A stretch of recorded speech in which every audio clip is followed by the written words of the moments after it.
Le train qui n'existait pas. Lorsque notre entreprise a déménagé dans un autre bureau, j'ai été l'un des rares amis opposés. J'avais choisi de m'installer ici spécialement pour ce travail, et au nouvel endroit, je devrais faire environ 1 heure de trajet chaque jour. Malheureusement pour moi, ma décision a été rejetée. Le nouvel emplacement était mieux desservi par les transports en commun, ce qui était avantageux pour la plupart des employés. À cette époque, je n'étais pas habitué au transport public. Mon appartement était si proche du bureau que je m'y rendais simplement à pied chaque jour. Alors, lorsque je suis parti travailler pour la première fois il y a une semaine, j'ai oublié de vérifier s'il y avait des mises à jour concernant les transports ce jour-là. J'étais déjà arrivé à la station quand j'ai vu un panneau indiquant « Annulé aujourd'hui en raison d'une grève ». Je me suis mis à rire tout seul en sortant mon téléphone pour appeler un taxi. Apparemment, j'avais encore beaucoup à apprendre. Puis, j'ai entendu l'arrivée d'un train. Je savais que même lorsque des trains étaient annulés, ils étaient parfois utilisés pour d'autres raisons, formation de nouveaux employés ou simple repositionnement d'un train vers une autre station. C'est pourquoi j'ai été déconcerté lorsqu'il s'est arrêté juste devant moi et que j'ai vu des gens à l'intérieur. Je me suis retourné pour m'assurer que le panneau numérique derrière moi affichait toujours l'annonce d'annulation. Pourtant, en regardant les informations du train, il était clairement indiqué « Ligne 4, Green Street ». C'était mon transfert. Lorsque les portes se sont ouvertes et que les passagers sont descendus, j'ai saisi mon sac et suis monté immédiatement. J'ai cherché un siège libre et m'y suis assis dès que j'en ai trouvé un. Le trajet d'1 heure commença, le train était bondé, ce qui n'était pas surprenant, 6h30 du matin sur l'une des lignes de métro les plus fréquentées d'une grande métropole. Ainsi, je ne fus pas étonné lorsque le train devint si plein que je n'aurais pas pu me lever sans demander aux gens de se pousser. Cependant, ce qui m'étonna, ce fut qu'après les premières stations, il semblait que personne d'autre ne montait, et évidemment, le train était complet. Monter à bord lorsqu'il n'y avait plus de place était littéralement impossible. Pourtant, les stations où nous nous arrêtions étaient également vides. Personne n'attendait ce train. De plus, presque personne ne descendait. Lorsque je constatais que personne ne montait ni ne descendait depuis 5 stations consécutives, je m'inquiétais. La claustrophobie commença à m'envahir. J'ai consulté mon téléphone pour vérifier l'heure, espérant que nous arrivions bientôt. Il restait 45 minutes. J'ai de nouveau vérifié l'application de covoiturage pour voir combien me coûterait le trajet jusqu'au travail depuis la prochaine station. 25 $? Bien sûr, pas de problème. Je paierai et j'oublierai. Dès demain, je travaillerai simplement depuis chez moi, sauf s'il se passe quelque chose d'important au bureau. J'ai décidé d'écouter mes instincts et de descendre à la prochaine station. Il y avait quelque chose dans cette situation qui me mettait extrêmement mal à l'aise, c'est alors que tout a commencé. J'ai remarqué que le train n'avait pas marqué d'arrêt depuis 5 ou 6 bonnes minutes. Il ne passait pas seulement devant les stations sans s'arrêter, il n'y avait plus aucune station. Tout ce que je voyais par la fenêtre, c'était un tunnel sombre et poussiéreux. J'ai décidé d'attendre un peu avant de céder à la panique, mais après 10 minutes sans aucun changement dans le paysage, je dus me lever. Je devais sortir de ce train, pardon ? Demandai-je à la personne devant moi. Je voudrais me lever, c'est ma station suivante. La personne ne réagit pas. Elle se tenait face à droite de moi, semblant ne pas m'avoir entendu. Excusez-moi, je dois passer, essayai-je de nouveau, cette fois en tirant légèrement sur sa veste pour attirer son attention. Aucune réaction. Je me suis retourné et réalisé que je n'entendais plus aucun son depuis un moment. Je regardais encore la personne, toujours ignorante. Je ne pouvais plus supporter cela. J'ai toujours eu du mal avec les espaces confinés. J'étais de ceux qui interrompent instinctivement une vidéo sur les explorations de grottes pour ne pas paniquer. Et maintenant, je paniquais bel et bien. Je me suis levé, mon corps pressait les gens devant moi, mais je devais me frayer un chemin à travers eux. S'ils ne réagissaient pas, tant mieux pour moi. J'atteindrai les portes et tirerai sur le frein d'urgence. Je me suis tourné à droite, des visages me poussaient autour. Quand je fis le premier pas, je ressentis quelque chose sur mon dos. Pas des gens qui poussaient, mais des mains. 4 ou 5. Toutes différentes. Des mains qui me saisissaient avec une force incroyable par derrière. 2 tiraient mon bras gauche. Une m'empoignait le cou, et d'autres s'agrippaient à ma veste, essayant de me ramener. Je criai et me débattis pour me retourner le plus vite possible. Les mains disparurent. Personne ne me retenait plus. Tous détournaient le regard. Je respirais rapidement, repoussant les gens, et hurler dans la foule « Que voulez-vous de moi ?» Aucune réaction, alors que j'allais me retourner, je ressentis de nouveau des mains me saisir, cette fois directement de l'autre côté. Je paniquais. Je voulais les enlever de moi. Je me jetais sur eux, frappant et criant pour les repousser. Finalement, je retombais sur mon siège et levais à nouveau les yeux. Tous étaient toujours là, immobiles devant moi. Toujours regardant ailleurs, contre tous mes instincts, je fermais les yeux. Je devais me calmer. Je stabilisais ma respiration et restais assis ainsi quelques minutes. Première priorité, atteindre le frein d'urgence.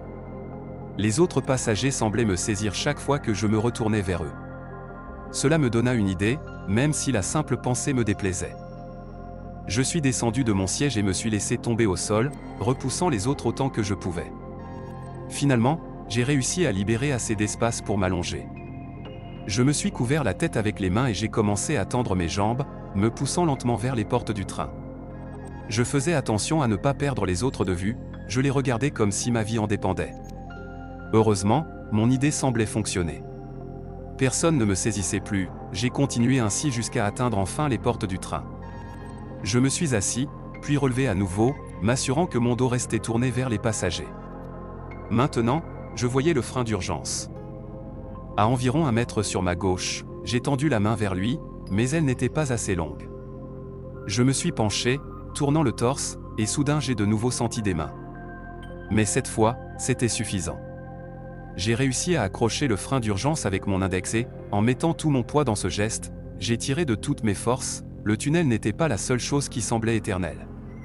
Le train commença à freiner brutalement avec un vacarme assourdissant, et presque tous reculèrent sous la force soudaine. J'ai réussi à m'agripper à la poignée de la porte.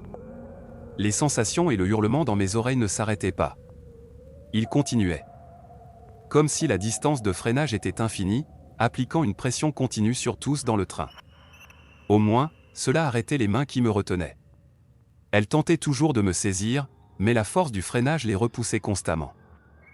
La pression était insupportable, et je ne voyais qu'une seule issue, ouvrir les portes du train. Même si cela signifiait sauter d'un train en marche, mes chances de survie seraient infiniment meilleures que de rester là. Heureusement, les portes étaient recouvertes d'une couche de silicone sur chaque bord pour éviter que quelqu'un se blesse s'il se trouvait accidentellement coincé. J'en profitais pour glisser ma main entre elles, je l'ai avancée le plus possible, quand soudain je ressentis quelque chose. De l'autre côté des portes. Une autre main, mais cette fois elle ne me saisissait pas. Elle caressait doucement ma main de l'extérieur.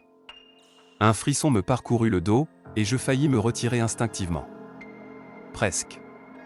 Peu importait ce que c'était. Je ne pouvais pas rester là. Je devais sortir.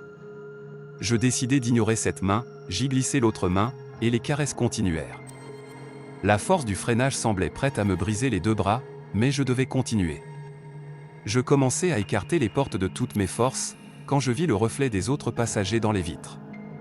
Jusqu'ici, je n'avais jamais vu leur visage, car ils se détournaient toujours de moi. Ils s'accrochaient soit les uns aux autres, soit aux éléments du train pour résister à la force qui les séparait, mais leurs gestes n'avaient aucun sens. Certains sortaient leur téléphone, d'autres semblaient parler, bien que je ne pusse encore distinguer aucun son. Tous semblaient agir comme si tout était parfaitement normal, sauf qu'ils me fixaient, secouant la tête en signe de désapprobation, comme pour dire que ce que je faisais était mal. Aucun de leurs mouvements n'était coordonné, sauf le mouvement de tête qu'ils faisaient tous à l'unisson. Les portes commencèrent à céder. Je ne voyais rien à travers l'interstice, mais je continuais. Je les écartais assez pour glisser mon genou au milieu. Il semblait impossible de les ouvrir davantage, alors j'essayais de passer autant que possible. Je regardais une dernière fois les passagers dans le reflet, puis poussai mon épaule. Ensuite mon torse. Puis ma tête se retrouva à l'extérieur. Le hurlement des freins était encore plus fort dehors, et je voyais des étincelles voler. Une fois mon corps entièrement dehors, j'essayais de me pousser contre les portes pour faire passer mes jambes et mes bras. Un craquement retentit, et je fus projeté contre le mur du tunnel. Le grincement s'arrêta presque immédiatement. Je gisais étourdi, allongé sur le sol, la vision rougissant progressivement. Mais j'étais vivant. Je regardais autour de moi et ne vis plus le train. J'essayais de me lever, mais je n'y parvins pas. Comme prévu, sauter d'un train en marche m'avait infligé une douleur considérable. Je commençais à ramper. Après un moment, j'aperçus des lampes au loin. Apparemment, la ville avait profité de la grève pour effectuer des travaux nécessaires dans le tunnel. Quand j'interrogeais les ouvriers, personne n'avait vu passer un train par là. Je suis maintenant à l'hôpital. Le médecin dit que je serai libéré demain. Je me surprends encore à regarder mon reflet dans les vitres quand quelqu'un détourne le regard, mais depuis, je n'ai rien vu d'étrange. Je n'écris pas ceci pour susciter la pitié, honnêtement, cela m'est égal. J'ai juste besoin de le dire aux gens. Même si votre train annulé arrive quand même, s'il vous plaît, ne montez pas dedans. Je me suis mis à rire tout seul en sortant mon téléphone pour appeler un taxi. Apparemment, j'avais encore beaucoup à apprendre. Puis j'ai entendu l'arrivée d'un train. Je savais que même lorsque les trains sont annulés, ils sont parfois utilisés pour d'autres raisons, former de nouveaux employés ou simplement repositionner un train vers une autre station. C'est pourquoi j'ai été troublé lorsqu'il s'est arrêté juste devant moi et que j'ai vu des gens à l'intérieur. Je me suis retourné pour m'assurer que le panneau numérique derrière moi affichait toujours l'annonce d'annulation. Pourtant, en regardant les informations du train, il était clairement indiqué « Ligne 4. Green Street ». C'était mon correspondance. Lorsque les portes se sont ouvertes et que les passagers sont descendus, j'ai saisi mon sac et suis monté immédiatement. J'ai cherché un siège libre et m'y suis installé dès que j'en ai trouvé un. L'heure de trajet commença, le train était bondé, ce qui n'était pas surprenant, 6h30 du matin sur l'une des lignes de métro les plus fréquentées d'une grande métropole. Je n'ai donc pas été surpris lorsque le train est devenu si plein que je n'aurais pas pu me lever sans demander aux gens de se pousser. Cependant, ce qui m'étonna, c'est qu'après les premières stations, il semblait que plus personne ne montait, évidemment. Le train était complet.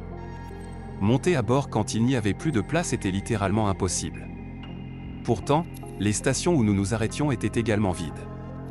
Personne n'attendait ce train. De plus, presque personne ne descendait.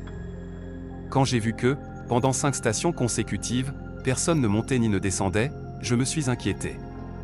La claustrophobie m'envahit. Je regardais mon téléphone pour vérifier l'heure, espérant que nous arriverions bientôt. Il restait 45 minutes. Je vérifiais à nouveau l'application de covoiturage pour voir combien me coûterait le trajet depuis la prochaine station. 25 $? Bien sûr, pas de problème. Je paierai et j'oublierai.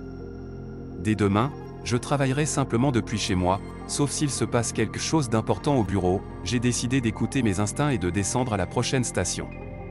Il y avait quelque chose dans cette situation qui me mettait extrêmement mal à l'aise. C'est alors que tout a commencé.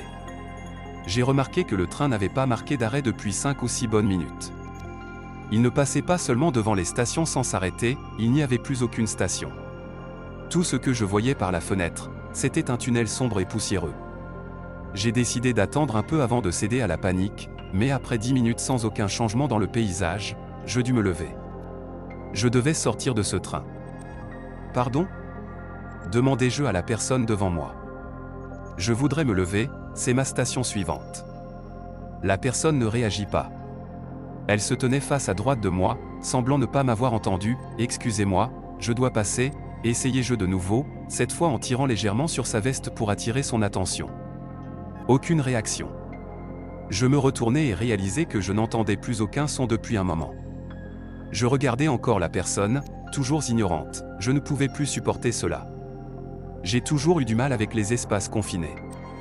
J'étais de ceux qui interrompent instinctivement une vidéo sur les explorations de grottes pour ne pas paniquer. Et maintenant, je paniquais bel et bien, je me suis levé, mon corps pressait les gens devant moi, mais je devais me frayer un chemin à travers eux. S'ils ne réagissaient pas, tant mieux pour moi. J'atteindrai les portes et tirerai sur le frein d'urgence. Je me suis tourné à droite, des visages me poussaient autour. Quand je fis le premier pas, je ressentis quelque chose sur mon dos. Pas des gens qui poussaient, mais des mains. 4 ou 5. Toutes différentes. Des mains qui me saisissaient avec une force incroyable par derrière. 2 tiraient mon bras gauche. Une m'empoignait le cou, et d'autres s'agrippaient à ma veste, essayant de me ramener. Je criai et me débattis pour me retourner le plus vite possible. Les mains disparurent. Personne ne me retenait plus. Tous détournaient le regard. Je respirais rapidement, repoussant les gens, et hurlai dans la foule, « Que voulez-vous de moi ?» Aucune réaction. Alors que j'allais me retourner, je ressentis de nouveau des mains me saisir, cette fois directement de l'autre côté. Je paniquais. Je voulais les enlever de moi. Je me jetai sur eux, frappant et criant pour les repousser. Finalement, je retombais sur mon siège et levai à nouveau les yeux. Tous étaient toujours là, immobiles devant moi. Toujours regardant ailleurs, contre tous mes instincts, je fermais les yeux. Je devais me calmer. Je stabilisais ma respiration et restais assis ainsi quelques minutes. Première priorité, atteindre le frein d'urgence. Les autres passagers semblaient me saisir chaque fois que je me retournais vers eux. Cela me donna une idée, même si la simple pensée me déplaisait, je descendis de mon siège jusqu'au sol et commençai à repousser les autres autant que je pouvais. Finalement, j'ai réussi à libérer assez d'espace pour m'allonger. Je me couvris la tête avec les mains et tendis mes jambes, me poussant lentement vers les portes du train.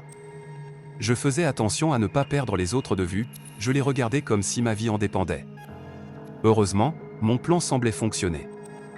Personne ne me saisissait plus, je continuais ainsi jusqu'à atteindre enfin les portes du train. Je me suis assis, puis relevé à nouveau, m'assurant que mon dos restait tourné vers les passagers. Maintenant, je voyais le frein d'urgence, à environ 1 mètre sur ma gauche. J'ai tendu la main vers le frein, mais elle n'était pas assez longue. Je tournai le torse pour me pencher, et soudain je ressentis de nouveau des mains. Mais c'était suffisant.